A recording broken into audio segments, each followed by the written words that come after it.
दिनै सानजारां लकेश्वर ब्रह्म बान्था मोननाय जोंनि सेथि थाखोआव उथ्रिनायफोरनि गेजेराव बांसिन नम्बर मोननाय आरो फार्स्ट डिभिजन जानाय फरायसाफोरखौ जों खावलायो।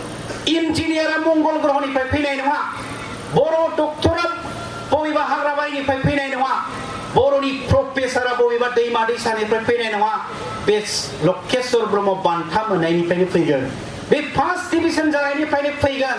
बेनिखायनो जों नोंसोरखौ मिजिं खालामदों, आसा लादों जे नोंसोर साफा साफा doctor engineer ACS IAS IPS साफा साफा प्रफेसार जों मिजिं खालामदों।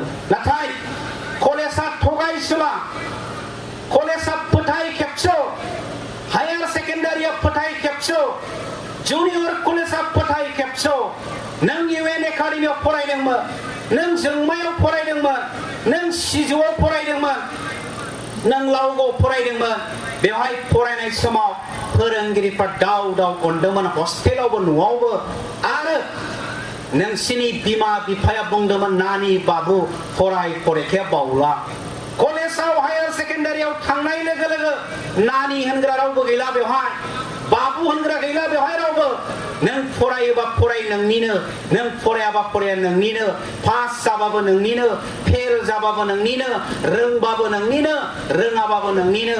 नों मोजां लामाजों हान्थिनो हायाबा बे कलेजा नोंखौ फोथाय खेबस' खालामगोन। मानोना जोंनि मानसिफ्रा मेगाश्री बरा बायदि जानो हायाखै, जोंनि मानसिफ्रा रक्तिम पुया बायदि जानो हायाखै।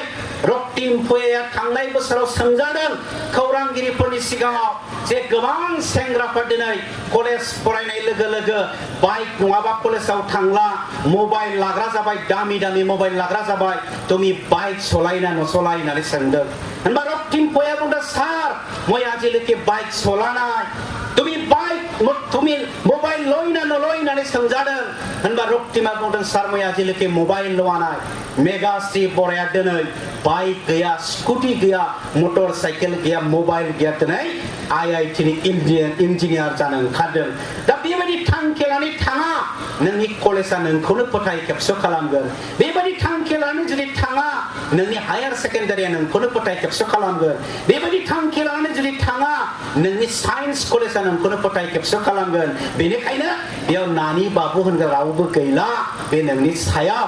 आङो फार्स्ट डिभिजन जानाय आरो बान्था मोननाय फरायसाफोरखौ खावलायदों, नोंसोर जोंनि साफा साफा इन्जिनियार जानांगोन। आं एसे आगोलाव बेहाय जिरायनानै गुगोलाव इन्टारनेट नायबाय थादों, साइ बिकासआ देग्लाय मा खालामनो नागिरदों, साइ बिकासआ बेसेबां खादक मार्क होनो नागिरदों। बेहाय थुनाय लोगो लोगोनो फुरा ओंखारदों दिनैहाय मुसुखामोननि नाम, सोरबा बसुमतारीनि नाम, सोरबा नार्जारीनि नाम। बेवहाय फरायनानै सोर सोर NIT आव मोनखो, बेहाय फरायनानै सोर सोर IIT आव मोनखो, बेहाय फरायनानै सोर सोर IIM आव मोनखो, बेहाय फरायनानै सोर NIT आव मोनखो, फुरा लिस्टआ दङ। नोंसिनि लिस्टआ माब्ला ओंखारगोन? नोंसिनि लिस्टआ माब्ला ओंखारगोन? साइ बिकासआव थांनो रेडि नंगौना नङा? कटन कलेजाव थांनो रेडि नंगौना नङा? DPS दिल्ली पाब्लिक स्कुलाव थांनो रेडि नंगौना नङा? गुबुन गुबुन स्कुलाव मोजां स्कुलाव थांनो रेडि नंगौना नङा? बर्मानि पायनियार जायखौ मनज स्वर्गियारि मोना खुलिदों, दिनैबो थां, नंखाय नंदोंबा सोंहै, जोंखौ लेक्सार मारिदों होननानै दासान। पायनियाराव हायार सेकेन्डारि पास जानानै बे कलेजनिफ्राय बिदाय लाबोआगौ मानि बाइक गैया, जुदि बाइक लाबाय आउट, मबाइल गैया, जुदि मबाइल लाबाय आउट। बे जाबाय पायनियार। थांनो गोसो दङना गैया? थांनो गोसो दङना गैया? जुदि दङ, हयथ' 60%आ एडमिसन मोनाबो जानो हागौ, साइ बिकासआवबो मोनखाया। कटन कलेजनि काट अफ मार्कखौ खोनासं, लेटेस्ट 15 तारिखआव रिजाल्ट होदों, मैया बेसेबां 19 तारिख अनलाइनाव हगारबाय काट अफ मार्क, बेसेबां पार्सेन्ट मोनोबा कटन कलेजाव एडमिसन मोनगोन। ट्राइबेलनि quota, OBC quota, SC quota, general quota category खालामनानै होजोबदों। ट्राइबेलफोरनि थाखाय morning seat, evening seat, morning सिटआव 79.8% मोनबासो साइन्सआव एडमिसन, आरो इभिनिं सिटआव 77.8% मोनबासो साइन्सआव एडमिसन। साबैसेया 79% मोनदों बेहाय? साबैसेया 77% मोनदों बेहाय? होनबासो कटन कलेजाव साइन्स फरायनो मोनगोन होनबा 75 आबो मोना 70 आथ' मोनखाया 60 आथ' मोनखाया 65 आ मोनखाया होनबा जुगा खम दङ नामा जुगा खम दङ नामा नोंसोर बेफोर खोथाखौ खोनासंनायनि आगोल दै लोंहोनायखौ पास खालामदों चकलेट जाहैनायखौ पास खालामदों मेथाइ जाहैनायखौ पास खालामदों फरायनायखौ सिगां खालामा बाथ्रा खोनासंनायखौ नोंसोर सिगां खालामाखै दिनै कटन कलेजा एसटी फोरनि थाखाय ट्राइबेल फोरनि थाखाय काट अफ मार्क फोसावबाय 79 मोनबासो मर्निं सिटआव एडमिशन 77 मोनबासो इभिनिं सिटआव एडमिशन होनबा जों बहा दं जों मा फरायदों दा जों मा खालामदों दा जोंनिया फार्स्ट डिभिजनाव खमायलांनानै दङ दा बेनिखायनो जोंनि थाखाय जुगा चेलेन्ज आरो चेलेन्ज दांनो हायाबा दिनै जों थावरिनो हाया बर' मिडियामजों हाइस्ट लाबाय 94.16 क'क्राझार इउएन एकाडेमिनि रिजु बरगयारि अलरेडि साइ बिकासाव थांबाय क्लास स्टार्ट रिजाल्टआनो मोनाखै एडमिशन लाहैखादों हस्टेलावबो थाहैखाबाय क्लासआबो स्टार्ट जाबाय रिजाल्टआ 15 ओंखारबाय फरायनायावनो फैनो मोनबावनाय नङा अलरेडि क्लासआ स्टार्ट साइ बिकासाव थांबाय दिनै रिजु बरगयारि 94.16 बेनानो बर' मिडियामजों मेट्रिकआव हाइस्ट नाम्बार 100आव 100 मोनसेल' साबजेक्ट मोनदों बे जाबाय मेथ्स मालाय स्टुडेन्टफ्रा ससियेल स्टाडियावबो मोनोमोन ससियेल साइन्सआवबो मोनोमोन एडभान्स मेथ्सआवबो मोनोमोन साइन्सआवबो मोनोमोन रिजु बरगयारिया मेथ्सआवल' 100आव 100 मोनदों 98 मोनदों साइन्सआव 97 मोनदों एडभान्स मेथ्सआव मोननै जुदि 100आव 100 मोनबावनानै माखासेखौ 97 98 99 लाबानो टप 10 लास्ट लिस्टआव गाखोयो 96% जाबानो खालि बोसोरफ्रोमबो जों आफसोसल' जानो गोनां जायो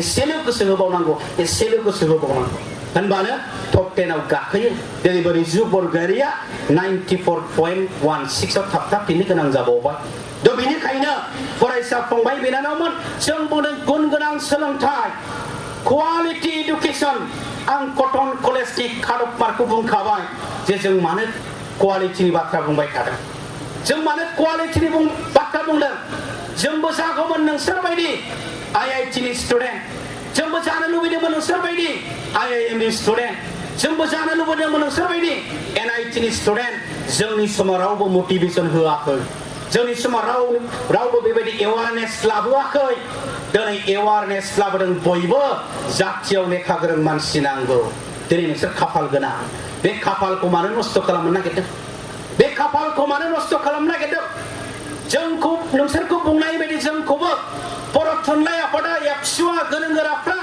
बै समाव जुदि बुंनायमोनबा हयथ' जों इन्जिनियार जानो हाया माबा मोनसे जानो हागौमोन डक्टर जानो हाया जों माबा मोनसे जानो हागौमोन दिनै नोंसोर खाफाल गोनां बेखौ मानो नस्थ' खालामनो नागिरदों दिनैहाय मानो लानो नागिराखै बे खाफालखौ मानो लानो नागिराखै बे खाबुखौ मानो लानो नागिराखै दा फरायसा फंबाय बिनानावमोन बिराद फिसाल' बाथ्रा साइन्स फरायगोन नोंसोर सोरबा सोरबा साइन्स फरायनानै बोसोरनैनि उनाव हायार सेकेन्डारि फाइनाल लिरगोन हायार सेकेन्डारि फाइनाल लिरनायनि उनावनो जा गोमस्रां फंबाय दं दायो खिन्थागोन JEE एन्ट्रेन्स जागोन जइन्ट एन्ट्रेन्स एग्जाम पास जायोबा हय आईआईटिआव मोनाबा एनआईटिआव नङाबा एनआईटिआव मोनगोन मोननायनि उनाव बोसोरब्रैनि उनाव बिटेक बोसोरनैनि उनाव एमटेक आरो नोंहा जुदि साख्रि मावथ'वा आं फरायबावनो मेनेजमेन्ट फरायबावनो होननानै सानो MBA लाबावगोन होनबा बिजनेस एक्सपार्ट जागोन बिनि उनाव कम्पानियाव साख्रियाव हाबगोन दा जों आफसोस भारतनि 3 मानसिया दायो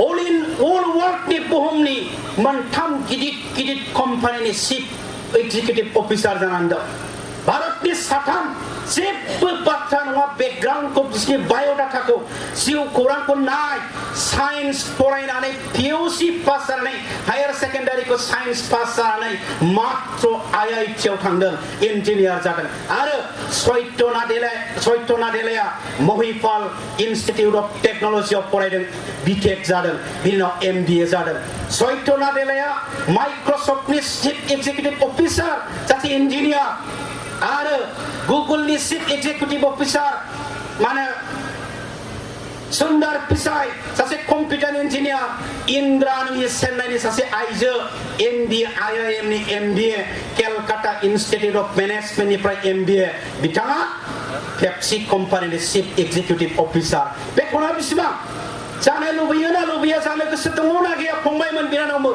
बेथना बेसेबां इन्जिनियारल' जादों कम्पिउटार सोरबा सफ्टवेयर सोरबा हार्डवेयर सोरबा मेनेजमेन्ट एक्सपार्ट बाखि बिसोरो सोरगोफुरिनिफ्राय फैयाखै बिसोरबो खालि IIT निफ्राय इन्जिनियार सोरबा IIM निफ्राय मेनेजमेन्ट एक्सपार्ट MBA ल' जानानै फैदों बेसेबां बेथना सैत्य नाडेलानिखौ 16 नि हिसाबाव होदों 2016 नि हिसाबाव होदों 117 कोटी बेथन सुन्दर पिचाइनिखौ होदों 302 कोटी इंद्रा नुयिनिखौ होदों 190 crore सोर जागोन बेखौ होनबा दिनै सानजारां लकेश्वर ब्रह्म बान्था मोननाया इंद्रा नुयि बायदि कौटि बेथन लानो रेडि नंगौना नङा सैत्य नाडेला बायदि कौटि बेथन लानो रेडि नंगौना नङा सुन्दर पिचाइ बायदि कौटि बेथन लानो रेडि नंगौना नङा बिराद फिसा बाथ्रा इन्जिनियारल' जादों बाखि जेबो जायाखै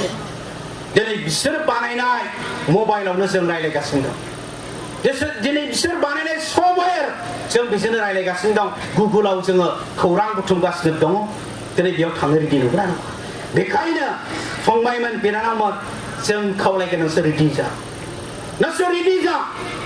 नोंसोर लुबैनाय ना एम्बिशन जों जुदि सोङो व्हाट इज योर एम्बिशन नोंसोरनि लुबैनाया मा नोंसोरनि हास्थायनाया मा नोंसोरनि लुबैनाया मा दखान होनानै जानाय खानाय सिननाय केराम बर्ड गेलेबाय थानाय लुदु